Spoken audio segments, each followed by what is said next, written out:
Welcome back to the Deep Dive, everyone. Today we're getting into something pretty fundamental for, well, anyone interacting online, really how we prove who we are, especially when opening a new account. Now, for a long time, there was this one main method, but as we've looked into in our own work, it had some real problems. Oh, and before we jump in, just want to mention, this Deep Dive is brought to you by Access Offtech, the premier provider of digital banking solutions. That's right. We're basically going to walk through, our own thinking on how this has evolved, specifically that shift away from the older ways of verifying identity towards something much, much better. Okay, so let's start with those out-of-wallet questions, hmm sometimes called KBA, knowledge-based authentication. What was the big deal about them initially? Why were they seen as such an innovation? Well, it's interesting because they were a breakthrough at the time. They basically enabled fully automated digital account opening, which hadn't really been possible before. It worked by asking you questions about your financial history, things like, old addresses, maybe a car loan from years ago, things only you should know. Yeah, it felt quite secure, didn't it? Like, how could a fraudster possibly know that specific detail? Exactly, that was the idea. But the cracks started showing pretty fast. We found that, look, too many genuine people were failing. They just couldn't recall some obscure piece of information from 5 years back. Who can, right? And maybe even worse, far too many fraudsters were getting through. Because all that supposedly private data, well, after all the data breaches, it wasn't so private anymore. It was, frankly, often easily available. And yet it's still surprisingly common today. Right, but then things started to shift. A real game changer came along. Biometrics. And our own research points to Access Softtech being right at the forefront here. Back in 2015, they released what we think was the first biometric replacement for those KBA questions, specifically for digital account opening. Yeah, and what's so good about it is the kind of elegant simplicity from the user side, even though the tech behind it is complex. So the applicant takes a selfie, but it includes a liveness test. This is key. It uses tech to spot tiny movements, maybe reflections, blinking, just to make sure it's a live person, not a picture or some deep fake video. Yeah. Then you snap a photo of your driver's license. Okay, so you've got the live selfie and the ID picture. Exactly. And then sophisticated AI compares the biometric data, the face from the selfie, to the photo on the ID.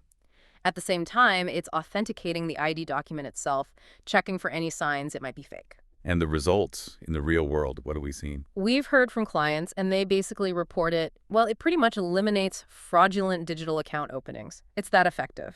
Wow, that's a huge claim. Effectively eliminates it. It's a stark difference, yeah. So almost 10 years on from that initial innovation by Access Softtech, you'd think everyone would be using this, right, given the benefits.